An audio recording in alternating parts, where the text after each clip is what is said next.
Well, hello again, everyone, and welcome back to Suzerain Kingdom of Rizia, where I need a second to get reacquainted with what we need to do. Okay, and sure, Swordish Trade Delegation. This should be interesting. My royal yacht, the Rizania, smoothly cleaved through the waters of the Spina River Delta. I stood on the deck next to Ewald Alfonso, President of Swordland. After hours of diplomatic formalities in Palace Resna, the sea breeze felt amazing. Alfonso removed his jacket and looked up admiringly at the wide cable bridge that connected Port Drazon's two halves. What a great idea this boat tour was. I would have been a pity to spend our entire visit trapped in a stuffy old palace. He rushed to correct himself. A beautiful, elegant old palace, Your Majesty. Hey, you better fucking not disrespect my house. Uh, the ship's horn let out a blast as we passed beneath the bridge. Um, let's show him the old town.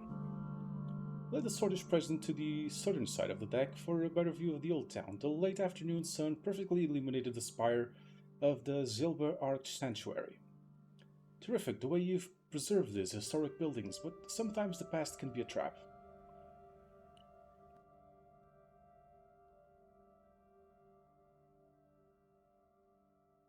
Uh, if my grandmother hadn't made those trade deals between Rizia and Sordland, our countries would still be strangers. But if my forward-thinking development minister hadn't reconnected us, we'd still be estranged. The colonel was no great fan of monarchies, as you recall. Me, I'm more flexible.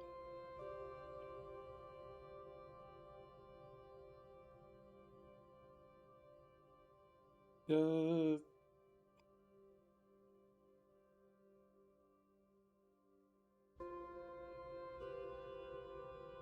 for such an anti-monarchist, he behaved an awful lot like a king.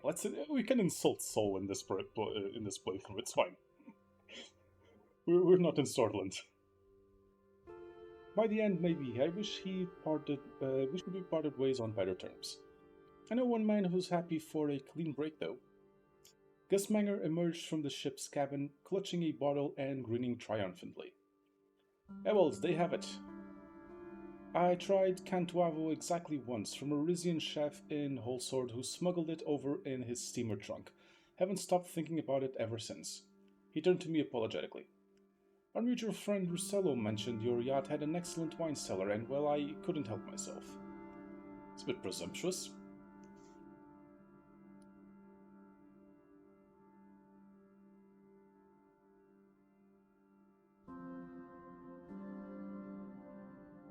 Um, I mean, yeah, don't go fucking rummaging around my boat. Mr. Montoro is not my friend, and I'd appreciate it if you didn't go rooting around in my ship's quarters. Forgive me, Your Majesty, but we can't let this beautiful bottle go to waste now that it's been exposed to sunlight. Can we, Butler? Again, very presumptuous. Pavel smoothly appeared from behind us with three glasses. Gus handed him the bottle. Excellent choice, Mr. Manger. Please allow me. He filled the glasses and handed one to each of us. This should taste of cherry and black pepper with a faint hint of leather. Ah, it's delicious, delicious taste of leather. We raised our glasses. To new beginnings. And new prosperity. And new friends. We drank. Gus sighed with pure pleasure. Alfonso's expression bordered on disbelief. All apologies to Gilot of Ribery, but this is in fact the best wine I've ever tasted. I told you, I know certain Swordfish movers and shakers who'd kill to have access to a beverage of this caliber. Sounds like an export opportunity. Which brings me to that deal I suggested. Ah yes, the free trade of Rizian wine for Swordish whiskey. A good way as any to get our relations flowing again, if you'll pardon the pun.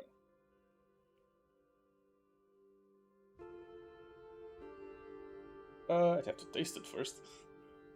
That can't be the only reason you've traveled all this way. Call it an aperitif. Alfonso opened his attaché and pulled out a bottle of Ellery Maroon 30-year-old. Our turn to be the connoisseurs, Your Majesty. Butler, 3 tumblers, no ice. Pavel approached with 3 glasses. If I didn't know any better, I'd say you two were trying to get me drunk. One does not get merely drunk on Ellery Maroon 30-year-old. One floats. Pavel poured us each a small amount of the amber-colored liquid. I'll do the toast this time. How do people say it? Prozo. We drank the flavor rushed over my tongue, wood smoke and forest moss tapering off to a sweet, silky smooth finish.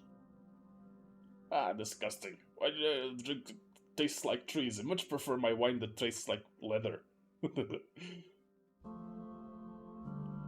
It's heavenly. Like tasting the very soul of Ellery itself. Last I saw, your treasury crone was in the cabin reading over the terms of the proposal. Are you calling my a crone? Yeah, I fucking dislike you so much. Shall we haul her up and hash this out? Yeah, you're in Rizia, Mr. Manger. We treat women like equals here. Alfonso gave Gus a look of warning. I apologize on behalf of my minister. I told him to leave his baser impulses at home. I assure you Sutherland is making progress on the status of women. Some of my most trusted ministers belong to the fairer sex. Not enough progress. If my playthrough of the original game is anything to go by, of the original campaign. Bubble ducked into the ship's cabin and re-emerged with Elena. My treasury counselor looked slightly seasick. Pardon my absence, gentlemen. Despite my vulgish ancestry, I never warmed up to boat travel. The draft agreement seems sound, but I had a question about the section regarding quantities. You're proposing an equal amount of wine and whiskey be traded per year, when more demand currently exists for the former than the latter.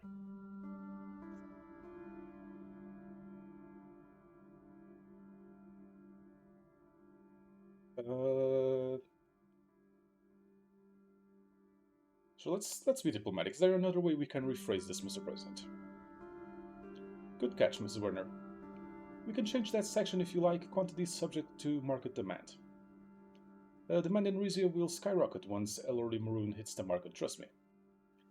So, is it a trade, Your Majesty?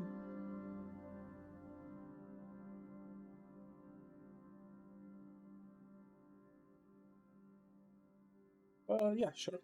Expect to see all our bars serving Swordfish whiskey by next year.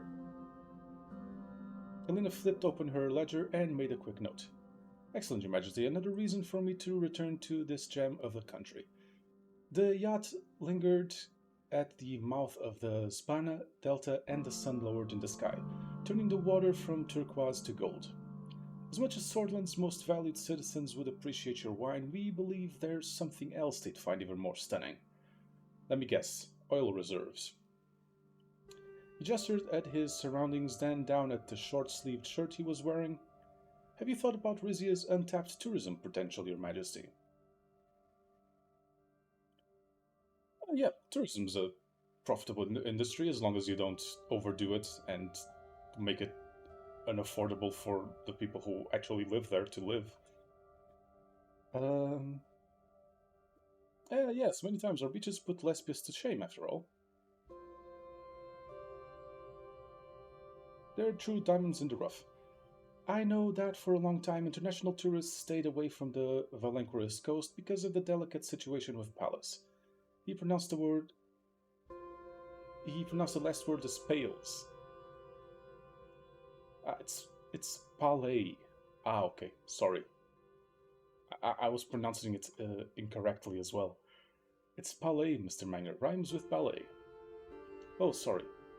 I've never had the occasion to speak the name aloud.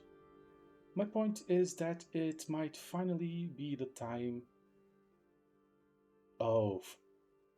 No, I'm gonna resist the urge to name this episode the fucking Harry Potter quote. It's Leviosa, not Leviosa. Oh, for fuck's sake. Now I have that stuck in my mind. Thank you, game.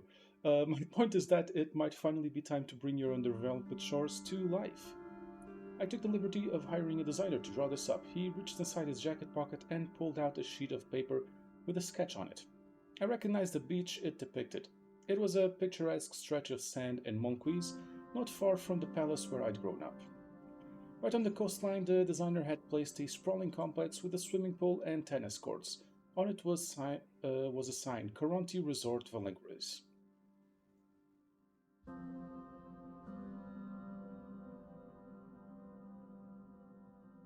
Would that be the senior or the junior Coronti? You've done your research, I see. This is Marcel's initiative, along with certain other members of the Lotherberg group. Our partners are considering significant investment along the Valengres coast. If all went well, the Coronti Resort would only be the first step. Alfonso swirled the last drops of whiskey around his glass. I'm aware of how your noble sea swordish oligarchs. I am also aware that their world renowned riches have diminished with each successive generation. Change is not merely inevitable, Your Majesty, it is the only way to preserve the lifestyle to which you're all so accustomed. Your grandmother understood that.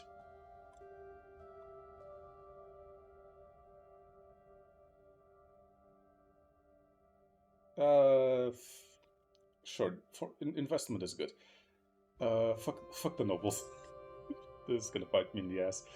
Well said, Mr. President. My relatives could use a a good shock to the system. So that's a yes on the proposal?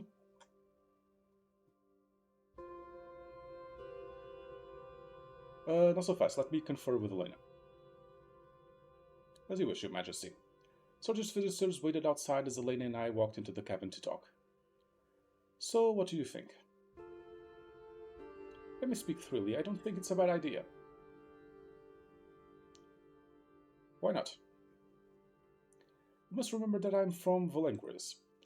I grew up just minutes away from those beaches, but it wasn't until I became a counselor that I had the pull to bring my family there. That resort wouldn't just open the Valengris coast up to Sortland, it would open it up to the rest of Rizia. Shall we get back on the deck? We shall. Thank you for sharing your opinion.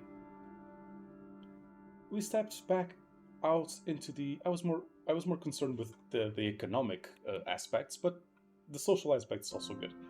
We stepped back into the waning sunlight and rejoined Alfonso and Gus Manger. Well, Your Majesty, are we making history today? You have a deal, but does the resort have to be as gaudy as the one in the picture? I'm sure the architects can come up with something more subtle. In less than an hour, we've accomplished more for our countries than our predecessor managed in 30 years. Quite the feat indeed. I'd say that calls for celebration. Butler, another bottle. Again, very, very presumptuous, Mr. Manger.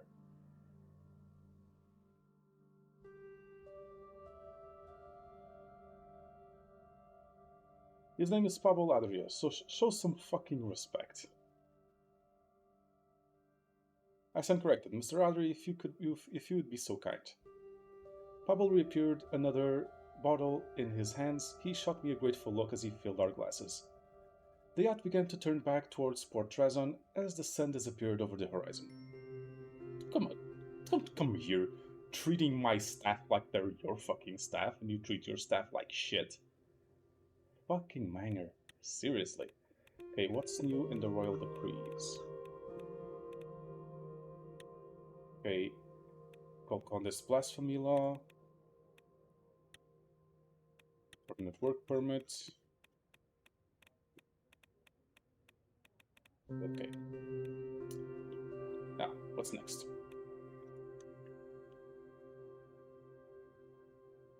Under construction. Construction. Okay, it's the projects we started last episode. Close the mid homosexual. How scandalous. We're gonna have to deal with this, aren't we?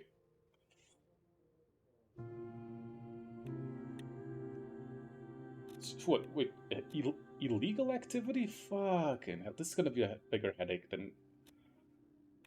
That's gotta stop. The homosexuality being illegal part, not the homosexuality.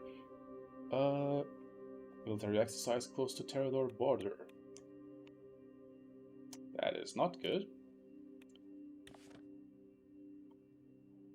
Port reports ship logjam.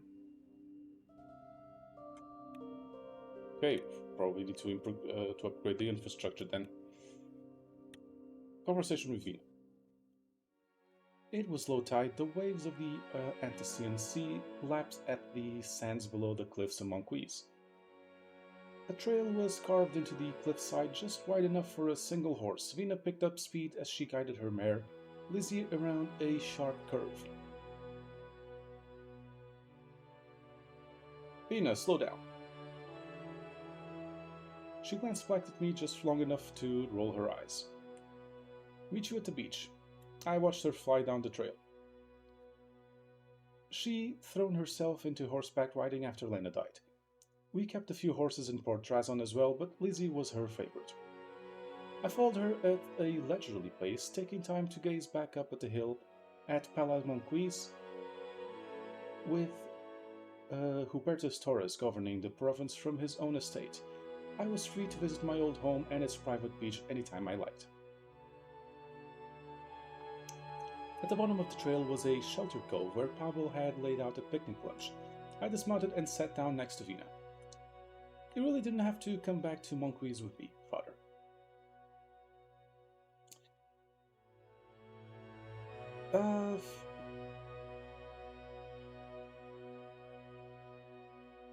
I'm grateful for the break. It's too hectic in Port Trizon. I like the place, but I can't let Lizzie think I've forgotten about her. She reached up and gave her horse a pat on the nose. It's beautiful here, isn't it? I can see why the swords had their eye on it. Let's ask for her opinion. Do you think it was the right decision to let them build their resort? Vina thought for a moment. Sure, I mean, Queen Liza recognized the importance of being connected with Sorland. Mother would be rolling in her grave at the news, though. Remember how she always used to call them sordid instead of swordish? Ah, the fucking Rumburgians. Don't even get me started on what your Aunt Bea calls them. We picked up a lobster salad sandwich from the picnic basket and nibbled at it. A solemn silence descended as we stared out at the waves. 8 years since she died. When I'm here, it might as well been here yesterday. Since who died? Come on, I'm not gonna be that fucking callous. He almost died too that day, you know. Sometimes I wish I had. I can't even dip my toe in the water, or it will all come rushing back. I looked out at the sea again. Let yourself remember. Memories rushed over me. The sickening sound the boat had made as its girders splintered, calling out for my wife over and over, until my voice finally gave out. The beep of the hospital machines as I told Vina to say goodbye to her mother one last time. Was there anything I could have done to save her? In another timeline, were there three of us sitting on this beach instead of two? Tears formed at the corner of my eyes. God, that real men have the courage to show their emotions. None of that boys don't cry bullshit. I started sobbing. Vina appeared at a loss for words. She tentatively put a hand on my shoulder. I'm sorry, Father. I didn't realize it was still so fresh for you as well.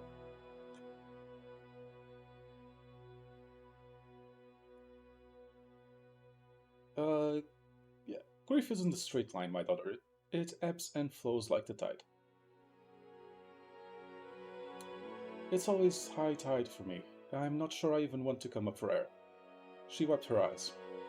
But you must be feeling the same way about Mother, otherwise you would have remarried by now.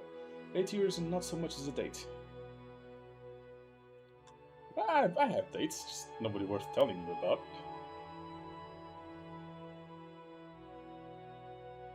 Looking after you has been my number one priority. What's with the sudden interest in my love life? Well, she nervously picked up a handful of sand and let it run through her fingers. Say you were to meet someone. What if you had a son? Who would be your successor when you died? Okay, so that's your concern. Don't worry. For 20 years, he reaffirmed Rhaenyra's claim. uh, what makes you think Rizia would still be ruled by a monarch by the time I die?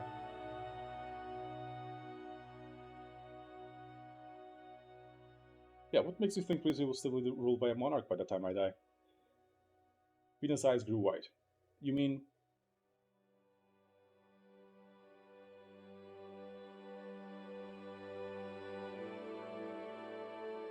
the future remains unpredictable. We must tread cautiously, Vina.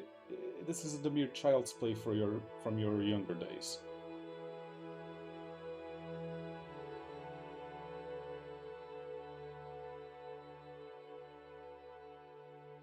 Our grandfather's era had its share of challenges, no doubt. But in my opinion, if the people want revolution, we should be the ones who bring it to them.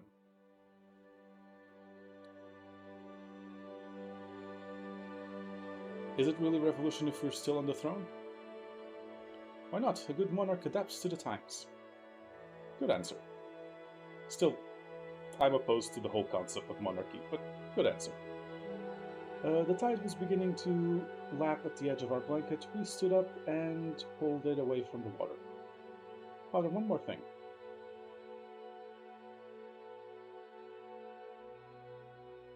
Fine, you can bring Leslie back to Port Razam, but you have to get rid of one of your other horses to make room in the stables. Oh, that'd be grand, but I wanted to ask something else. Grandmother's always on about how I need to find the right husband. How important is it to you, really, whom I marry? Why, do you have any candidates in mind? No, but do you? Are you going to marry me off like your father did to you?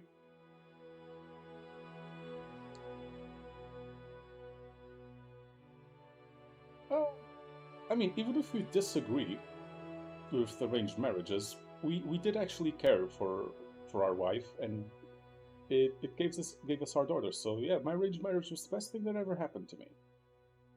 She fixed me with a stare. You and mother were lucky to fall in love. Most such marriages are miserable.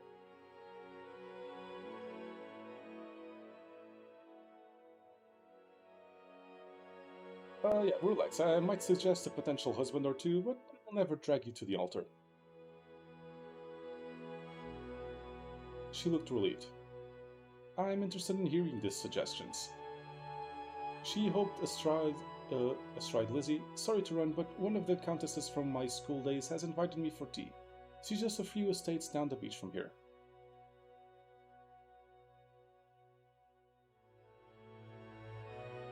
Sure. Do, if you want to be the future queen, do some work. Try and gauge her reaction to the Sorceress Resort idea, will you? I already know her family hates it, but I'll try to sway them for you. That's my girl. She rode away. The trip back up to the palace felt a lot longer than the way down. It was at dusk by the time I'd returned my horse to the stables. I staggered through the doorway of Palais Monqui. Exhausted, Pavel swiftly took my coat. Welcome back, Your Majesty. Where's the princess? Ah, she's too fast for her old man. The princess is in another castle? Oh, nice one. No, she's too fast for her old man. I remember a certain Romus Taurus being quite the rider himself. There's a warm bath waiting for you upstairs in case you're sore from the ride. Only if it's got bubbles. Oh, you read my mind, Pavel. All part of the job. I made my way to Palamonqui's master bathroom, where an enormous clawfoot tub was filled to the brim with soapy eucalyptus-scented water. I undressed and got in. Oh, I have to scrub my limbs independently from each. Okay, it's more involved than I thought. I scrubbed my right arm, the temperature was perfect. A tap came at the door, and so soft I thought I was imagining it at first. Your Majesty? Yes? May I come in? I forgot to leave you a towel.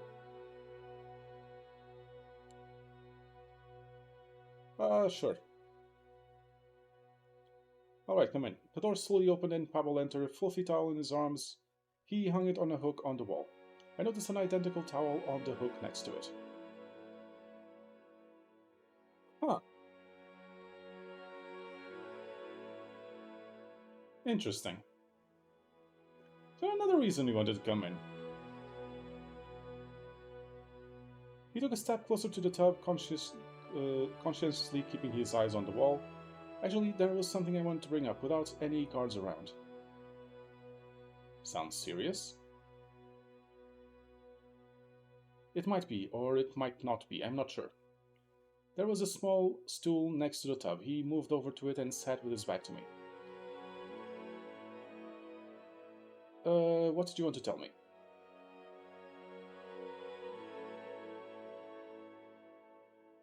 Pavel spoke the next word slowly. Your Majesty, how much have you been told about your father's death? Not a lot. Do you suspect something? Well, this is what I know. Back when my dad was still alive, he showed me every single plant in the Palaz Resner gardens. One of them was a mandragora. Big green leaves, pretty purple flowers. He told me you can make an extract from its roots, a little bit helps you sleep, more than that causes delirium, and a lot stops your heart. Huh. I think I see where this is going. I know it seems preposterous, but the night His Majesty King Valero died, I brought him his evening cup of tea as usual. He seemed in a daze as if he didn't recognize me. A few days afterwards, I went out to the part of the garden where my father had planted the mandragora, nothing but a smooth patch of dirt. When was the last time you saw the plants? A few months before that, maybe. I remember the flowers blooming. So yes, it's possible their disappearance had nothing to do with the king's death. Who was around the palace that night? The Queen Mother, obviously, Grand Wiseman Ignatius, Titus and his men, and your uncle was meeting with Lucita Azaro prior to her council appointment. So quite the list, not including me, of course. Could someone have slipped it in his supper? Pavel grimaced. I was tasting all of His Majesty's food at the time, so whoever it was would have had to be very creative.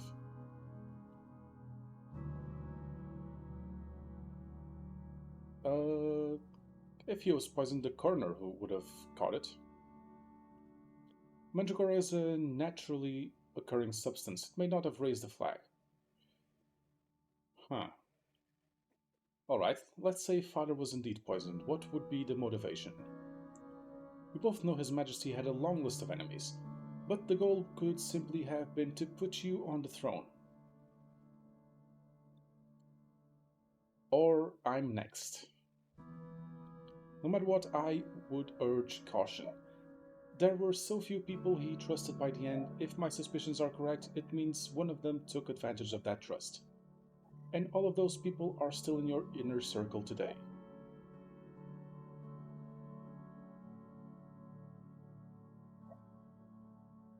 Okay, I see it. I'm going to have to look into this further.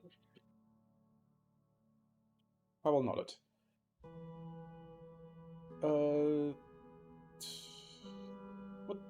What do you think I should do next? I wish I knew. Try to find out as much as you can without raising suspicion, I guess.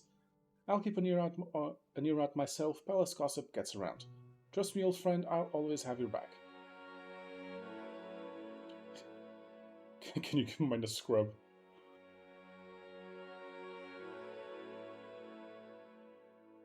I'm not sure what Bimarevolu seems, but sure, Bimarevolu. Un oxid solo. He finished the phrase with a gentle smile, then rose from his seat. I'll take my leave before your water gets too cold. I forgot what this means. Pavel? Ramos? I'm happy there's one member of my inner circle I can trust. He bowed his head in gratitude and quietly exited, leaving me to finish my bath. After a thorough soak, I dressed and headed to my study. I still had some work to go over before the trip back. So my father may have been assassinated. Who could have done it? That and other questions must be answered in following episodes because that is gonna be it for this one. Thank you all very much for watching. As always, I have been Pope. Please do remember to like, comment, and subscribe. I will see you all next time.